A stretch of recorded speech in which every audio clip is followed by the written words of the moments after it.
नमस्ते साथीहरू, आज चाहिँ म फेरि पनि कपालमा लाउने तेल बनाउँदैछु। मैले चाहिँ ठिक्क मात्रै बनाउँछु, त्यो भएर सकिएको थियो र बनाउन आँटेको। यो चाहिँ मैले तोरीको तेल हाल्दैछु।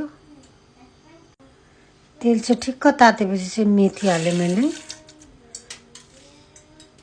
अब यसलाई बिस्तारै म सानो फ्लेममा चाहिँ यसलाई म रातो कालो नै बनाउँछु भनौँ न, तर डढाउँदिनँ। ठिक्क अब हामीले तरकारीमा हाल्ने जतिको भन्दा नि अलिकति लाइट।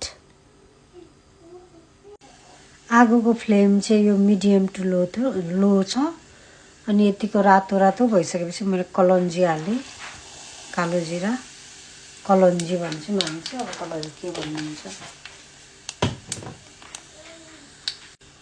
त्यसपछि अदुवा अनि प्याज।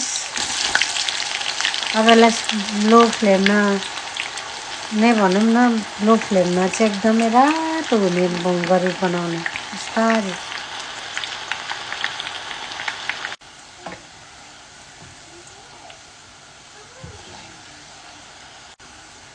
अब प्याज चाहिँ यतिको रातो भइसकिसक्यो, फेरि सँगसँगै डढाउनुपर्छ है। त्यही भएर अब यतिको रातो भइसकिसकेपछि मैले चाहिँ यो रोजमेरी, फ्रेस रोजमेरी हो, रोजमेरीको लिभ्स हालेँ।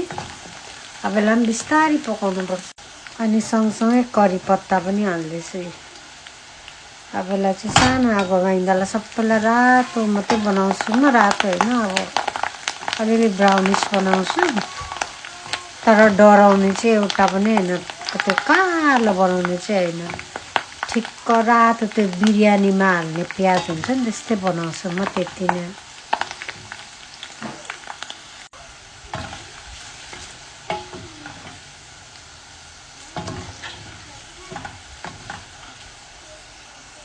अझै पकाउनुपर्छ ल, अझै बिस्तारै।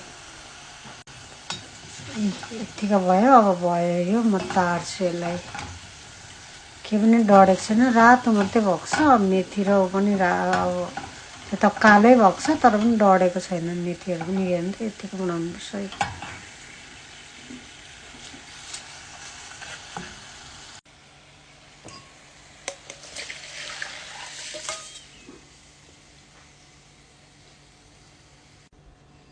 हेर्नुहोस् त, एकदम राम्रो तेल रेडी भयो मेरो।